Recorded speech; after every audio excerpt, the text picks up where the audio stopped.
Hello everyone.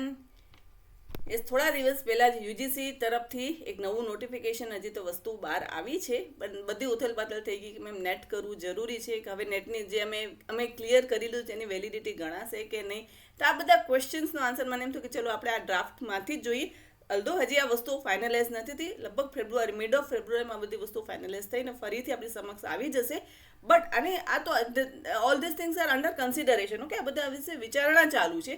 હજી આમાં પણ ઘણા બધા સજેશન્સ આવશે, એમાં પણ ઘણા બધા ચેન્જીસ થશે. તે આ બધી વસ્તુઓ થશે. ફાઇનલ ડ્રાફ્ટ આ નથી. ઓકે, ફાઇનલ ડ્રાફ્ટ હજી આપણને નેક્સ્ટ લેવલ પર મળશે. બટ આ વસ્તુઓ શું છે એ જોઈ લઈએ. તો આ જે ડ્રાફ્ટ તમારી સમક્ષ છે, ઓકે, આપણે શરૂઆતથી જોઈએ તો આપણી માટે જે વસ્તુ ઇમ્પોર્ટન્ટ છે એ આપણે અહીંયા જોઈ લઈએ કે જે 3.0 general condition for the recruitment and promotion. Okay, recruitment અને પ્રમોશન. હવે રિક્રુટમેન્ટ કોની? તો અસિસ્ટન્ટ પ્રોફેસર, એસોસિએટ પ્રોફેસર, પ્રોફેસરની છે, વાઇસ ચાન્સલર, ઘણા જ બધાની અંદર બધી વસ્તુઓ આપેલી છે. બહુ ડિટેલમાં ડ્રાફ્ટ આપેલું છે. ઓકે, એટલે આ બધી વસ્તુ આપણે જોઈએ. બેસિકલી આપણે જોશું શેની માટે? અસિસ્ટન્ટ પ્રોફેસર માટે, બિકોઝ આપણે એની તૈયારી કરીએ છીએ. ઓકે, હવે 3.1માં જુઓ તો ડાયરેક્ટ રિક્રુટમેન્ટ થશે. મેરિટ બેઝ હશે અને ઓલ ઇન્ડિયા એડવર્ટાઇઝમેન્ટ આવશે for the post of assistant professor, associate professor અને પ્રોફેસર માટે. ઓકે, આ તમારો 3.1 થયો. હવે moving towards 3.2. If the discipline or subject chosen in 4 year undergraduate programme, જે તમારું NCRF લેવલ 6 હશે, ઓર અહીંયા ઓર આપેલું છે. ઓકે, આ વસ્તુ ધ્યાનમાં રાખજો. Or post graduate programme NCRF level 6.5 or 7 is different from the chosen subject or discipline in PhD. मतलब કે PhD માં તમારું કોઈ અલગ સબ્જેક્ટ હોય ને આ જો સબ્જેક્ટ તમારું જે અંડર ગ્રેજ્યુએટ અથવા તો પોસ્ટ ગ્રેજ્યુએટમાં સબ્જેક્ટ અલગ હોય, તો હવે તમારે જો અસિસ્ટન્ટ પ્રોફેસર બનવું હોય તો તમે શેમાં બની શકશો? તો જે તમે PhDમાં જે તમે સબ્જેક્ટ ચૂઝ કર્યો હોય ને એ સબ્જેક્ટમાં તમે અસિસ્ટન્ટ પ્રોફેસર બની શકશો. ઓકે, જો અહીંયા આપેલું છે is different from the chosen discipline or subject in PhD. The discipline or subject in which candidate obtain PhD shall be considered eligible for the appointment of assistant professor, associate or professor in that discipline subject. Okay, તો આ વસ્તુ ખ્યાલ આવી ગઈ. હવે same વસ્તુ અહીંયા 3.3માં છે, પણ અહીંયા જો તમે PhDની જગ્યાએ એ લોકોએ શું કર્યું છે? નેટ અને સેટની વાત કરી છે. ઓકે, એટલે તમે નેટ અને સેટ જે સબ્જેક્ટમાં કર્યું હોય, ઓકે, એમાં તમે અસિસ્ટન્ટ પ્રોફેસર બની શકશો. ખ્યાલ આવી ગયો? શરૂઆતમાં આ બધી વસ્તુઓની ફ્લેક્સિબિલિટી નથી કે તમારે જેમાં તમે બેચલર કર્યું, માસ્ટર કર્યું, એમાં જ તમારે PhD કર્યું, એમાં જ તમે અસિસ્ટન્ટ પ્રોફેસર બની શકો. બટ હવે NEP 2020 પછી આ બધી વસ્તુમાં ફ્લેક્સિબિલિટી આવી ગઈ છે, એટલે એના કારણે જ આ બધી અસરો તમને જોવા મળે છે, જે વસ્તુ સારી કહેવાય સ્ટુડન્ટ માટે. ઓકે, હવે એના પછી 3.4માં જોઈ લઈએ. રિલેક્સેશન આપ્યું છે. કેટલા? 5% ઓફ માર્ક્સ કોની માટે છે? તો schedule caste, then schedule tribe, other backward classes, then OBC, non creamy layer, આ બધા માટે 5% એક્સ્ટ્રા શું છે તે એક રિલેક્સેશન આપ્યું છે. ઓકે, હવે આગળ જોઈએ તો 3.5માં શું કહ્યું છે કે આ જે ઇન્ડિયન લેંગ્વેજ મીડિયમ મે બી એન્કરેજડ. ઓકે, તો જે ઇન્ડિયન લેંગ્વેજમાં વસ્તુ પબ્લિકેશન્સને થશે એને વધારે એન્કરેજમેન્ટ મળશે. અગેન આ પણ વસ્તુ તમે NEP 2020નું રિફ્લેક્શન જોઈ શકો છો. ઓકે, એટલે હવે તમારે જો ઇન્ડિયન લેંગ્વેજમાં તમે કંઈ પણ વસ્તુ પબ્લિશ કરશો અથવા તો કોઈ બુક પબ્લિશ કરશો તો એ વધુ એમાં વધારે વસ્તુઓ તમારે એનો વેટેજ વધી જશે. ઓકે, 3.6માં જોઈએ publication of book chapters and books in Indian languages may be encourage. જો આ જ વસ્તુ આવી, રાઈટ? એટલે હવે ઇન્ડિયન લેંગ્વેજમાં બધી જ વસ્તુ પબ્લિકેશનનો રિસર્ચ પેપર તેને વધારે ઇમ્પોર્ટન્સ આપવામાં આવશે. ઓકે, ચલો હવે આગળ જોઈ લઈએ. આ બધા જ નિયમો છે, તમે એક વખત ગો થ્રુ થઈ જજો. આપણે મેજરલી આપણે અસિસ્ટન્ટ પ્રોફેસર માટે વસ્તુઓને ડિસ્કસ કરીએ.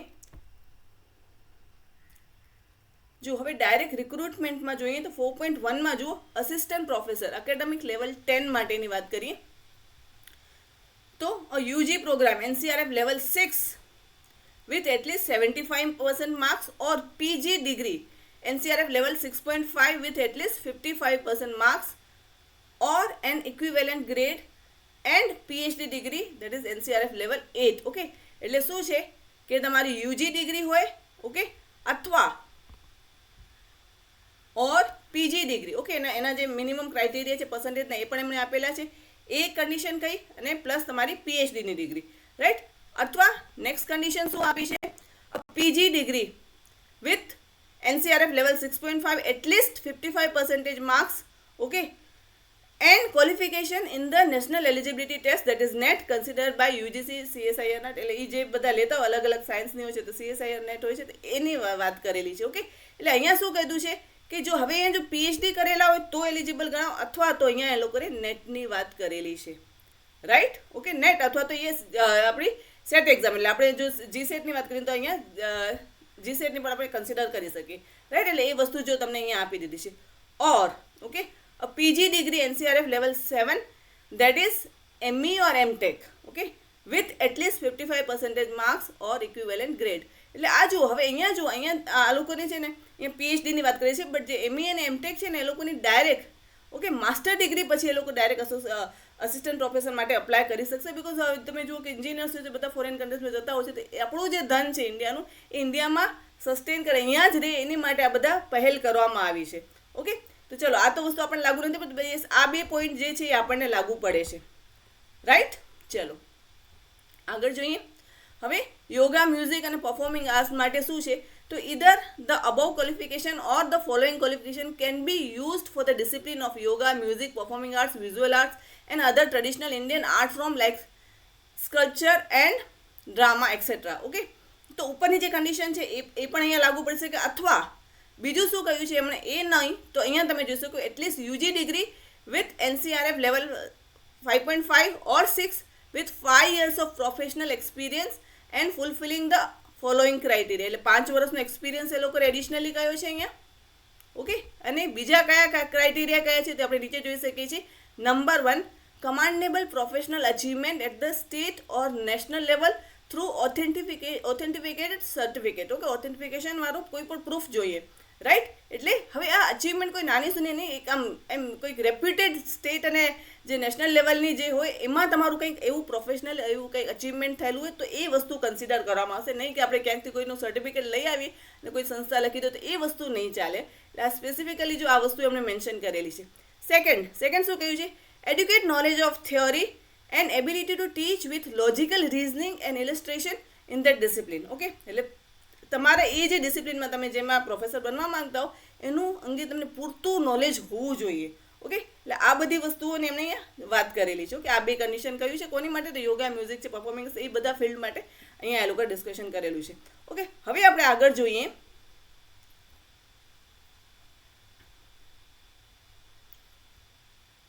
હવે જો આ બધા છે ને આ પ્રોફેસર માટે, એસોસિએટ પ્રોફેસર માટે છે જે આપણે હજી નેક્સ્ટ લેવલ પર આપણે જ્યારે પહોંચશું ત્યારે એ બધી વસ્તુનું ડિસ્કસ કરું અત્યારે આપણે અસિસ્ટન્ટને ડિસ્કશન કરી લઈએ. ઓકે, બટ આ બધી વસ્તુઓ તમે જોઈ શકો છો ઘણું બધું ડિટેલમાં આપેલું છે.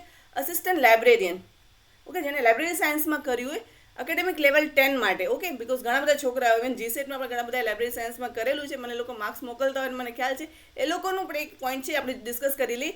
UG degree in library science, information science or relevant allied discipline with NCRF level 6 with at least 75% marks or PG degree. Okay, આ UG ડિગ્રી ની વાત કરી, NCRF level 6 કેટલા 75% માર્ક્સ સાથે અથવા ઓર a PG degree in library science, information science or relevant allied discipline with NCRF level 6.5 at least 55% of marks. Okay, and okay, હવે જો આ સેમ વસ્તુ છે જે રીતે આપણે ઉપર જો એ રીતે જ છે.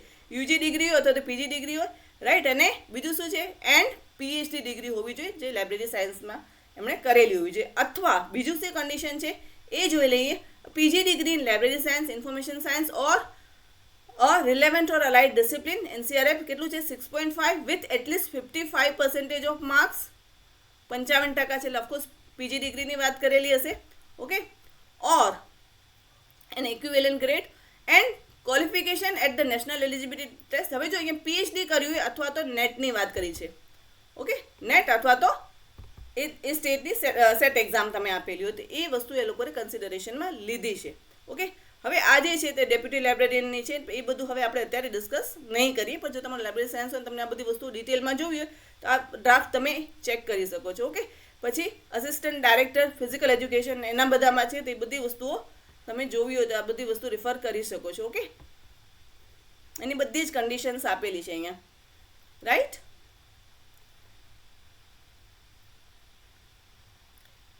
ઓકે, આ બધી જો એસોસિએટ પ્રોફેસર, અસિસ્ટન્ટ પ્રોફેસર બધી જ ડિટેલમાં વસ્તુઓ છે. હવે આપણને જે લાગે ને એના પર જ આપણે સીધું ડાયરેક્ટ ત્યાં જ આપણે જમ્પ કરીએ.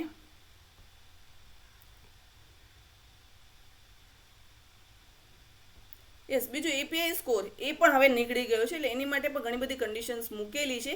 બટ વસ્તુ શું છે કે પહેલાં આપણે ગમે તેમ લાગતા વળગતા જોડે બુક પબ્લિશ કરી લેતા, અને હવે એ બધી વસ્તુઓ નહીં થાય. એક્સપિરિયન્સ કાઉન્ટ થશે, તમે ક્યાં પબ્લિશ કર્યું છે, તમારી બુક ક્યાં પબ્લિશ થઈ છે, આ બધી જ વસ્તુઓ મેટર કરશે. ઓકે, એટલે હવે આમ જુઓ તો જેટલું ફ્લેક્સિબલ થઈ ગયું છે છતાં પણ એ લોકો ઘણી બધી વસ્તુઓ માંગે છે. ફ્લેક્સિબિલિટી ઇન ધ સેન્સ કે એ લોકોને એમ એટલું ફ્લેક્સિબલ આપી દીધું છે કે તમારું બેચલર હોય ક્યાં, ઓકે, યુજી ડિગ્રી ક્યાંથી લીધી, પીજી તમારું બીજા સબ્જેક્ટમાં હોય અને તમારું ફાઇનલ તમારું પીએચડી અલગ સબ્જેક્ટમાં હોય, તે એ લોકો કન્સિડર કરશે જે અગાઉ કન્સિડર નહોતું થતું. ઓકે, તો આ એક સ્ટુડન્ટ માટે એક સારી પહેલ કહેવાય. ઓકે, હવે અપોઇન્ટમેન્ટ ઓન કોન્ટ્રાક્ટ બેઝિસ એની વાત કરીએ તો teachers may have appointed against the vacant sanction faculty position on contractual basis. Okay, maximum period કેટલો આપ્યો છે? 6 મહિનાનો આપ્યો છે. Only when it is essential, જરૂરી હોય ત્યારે જ તમે કોન્ટ્રાક્ટ પર આવી રીતે તમે ટીચર્સને લઈ શકો. And the qualification selection procedure appointed them should be the same as the applicable to the regular appointed teachers. એટલે જે રેગ્યુલર ટીચર્સ હોય એને જે રીતે પે સ્કેલ હોય, એની જે અપોઇન્ટમેન્ટની તમે જે કન્ડિશન્સ, એ બધી જ વસ્તુ અહીંયા લાગુ પડશે. ઓકે, જે કોન્ટ્રાક્ટ પર હશે એને માટે. ઓકે, એ ઉપરાંત professor of practice. A professor of practice શું છે કે જે લોકો હાયર એજ્યુકેશનમાં એના એક્સપર્ટ્સ હોય, પ્રોફેશનલ હોય, એન્ટરપ્રેનર્સ હોય, જેને ફિલ્ડનું નોલેજ હોય, રાઈટ. હવે એ લોકોને પણ શું છે કે એ લોકોને પણ આ બધી વસ્તુઓમાં ચાન્સ આપવામાં આવશે. ટીચિંગ એન્ડ રિસર્ચમાં એ લોકોને કામ કર્યું હોય તો એ લોકોને પણ આ બધી વસ્તુઓમાં ચાન્સ આપવામાં આવશે. બટ એનું જે તમે પર્સન્ટેજ જુઓ તો it should not exceed more than 10%. Okay, 10%થી વધારે ન હોવું જોઈએ. બસ 10% એ લોકો હોય તો ચાલે, બસ 10થી વધુ નથી. બાકીના જે છે રેગ્યુલર એને 90% જેટલો ચાન્સ એ લોકોને જ મળવો જોઈએ. ઓકે, તો આ બધી વસ્તુઓ ડિસ્કસ કરેલ છે. એ ઉપરાંત વાઇસ ચાન્સેલરને આ બધી વસ્તુઓ છે એ પણ બધી ડિટેલમાં સમજાવેલી છે. ઇન શોર્ટ તમે જુઓ તો વસ્તુઓ ફ્લેક્સિબલ થઈ ગઈ છે, પણ ક્યાં એ લોકોએ એવું નથી કીધું કે હવે નેટ નીકળી જશે, નેટનો કોઈ ઇમ્પોર્ટન્સ નહીં રહે. બિકોઝ જો નેટ એક્ઝામ અને સેટ એક્ઝામ એનાથી તમે પીએચડી કરી શકો છો, રાઈટ. એ તમારું એક શું કે એક તમારું ગેટ ઓપન કરે છે પીએચડી માટે, રાઈટ. હવે તમને જેઆરએફ કોણ અપાવશે? તો ઓફકોર્સ નેટ અપાવશે, રાઈટ. એ તમને બીજું કોઈ જ નહીં અપાવી શકે. એટલે પીએચડી કરતાં કરતાં તમને જો ગવર્મેન્ટ તરફથી જેઆરએફ અને એસઆરએફ જોતું હોય તો અગેન તમારે શું કરવું પડશે? નેટની એક્ઝામ આપવી જ પડશે. અહીંયા તમે આખા ડ્રાફ્ટમાં જોયું કે ક્યાંય નેટ નીકળી જશે કે નેટનો હવે કોઈ માન્ય નહીં રહે કે એવું ક્યાંય ઉલ્લેખ નથી કરેલો, રાઈટ. બટ એક ફ્લેક્સિબિલિટી આપી દીધી કે તમે નેટ કરેલું હોય, તમે પીએચડી કરેલું હોય તો એ બેનિફિશિયલ રહેશે. બટ પીએચડી માટે તમારે નેટ અથવા તો તમારે કોઈ પણ સ્ટેટની સેટ એક્ઝામ તો આપવી કમ્પલસરી થઈ જશે. એટલે આ બધી વસ્તુઓ છે. એટલે જો તમે નેટની તૈયારી કરતા હો તો બસ એ વસ્તુ માટે તૈયારી રાખજો જ. બિકોઝ જો સિમ્પલ એક વસ્તુ જો હું તમને કહું કે તમારે જો પીએચડી કરતાં જેઆરએફ સારી અમાઉન્ટ આપે છે ગવર્મેન્ટ, એસઆરએફ સારી અમાઉન્ટ આપે છે ગવર્મેન્ટ. ઓકે, 5 વર્ષ જનરલી 4 થી 5 વર્ષ જેટલો મિનિમમ ટેન્યોર હોય છે પીએચડીનો. પછી એ દરમિયાન તમે શાંતિથી રિસર્ચ વર્ક કરી શકો, તમે એક ફ્રૂટફુલ રિસર્ચ કરી શકો, એ દરમિયાન તમે પબ્લિકેશન કરો તો ઘણું જ બધું વર્ક કરી શકશો જે તમારું અહીંયા કન્સિડર થશે, રાઈટ. તમારો અસિસ્ટન્ટ પ્રોફેસરમાં હવે એપીઆઈ સ્કોર નીકળી ગયો તો ઘણા બધા લોકોને નવા નિયમ લાગુ પાડી દીધા છે. તે બધી વસ્તુઓ ત્યાં તમારી કન્સિડર થશે. તો બેટર છે કે તમે આરામથી, તમને ગવર્મેન્ટ પૈસા આપે, તમે પીએચડી તમારે સારી રીતે કરો, રિસર્ચ વર્ક બહુ ફ્રૂટફુલ બનાવો, તો એની માટે નેટ ખૂબ જ જરૂરી છે. એટલે નેટ અને સેટ એ બંને કમ્પલસરી બંને કરવા જ પડશે. એ તમારો ગેટવે થશે પીએચડીમાં. જો એટલે ક્યાંય એવું નથી કે નેટ નીકળી ગઈ છે. ઓકે, તમે આખો ડ્રાફ્ટ જોયો. આ ડ્રાફ્ટ હું તમને શેર કરી દઉં છું. આરામથી ડિટેલમાં બધી વસ્તુઓ વાંચી લેજો જે તમને વધારે માહિતી મળશે. અને આ ટાઈપના વિડીયો મળશે તમને આ ચેનલ પર, એટલે જરૂરથી બનેલા રહેજો. અને યસ, જીસેટનું રિઝલ્ટ થોડા સમયમાં આવી જશે. એટલે ઘણા બધા મને મેસેજ કરતા મેમ રિઝલ્ટ ક્યારે આવશે? થોડા સમયમાં જ આવશે, શાંતિ રાખો. મીનવાઇલ પીએચડીની તૈયારી કરો, એની માટે રિસર્ચ પેપર કઈ રીતે લખવા એ જુઓ.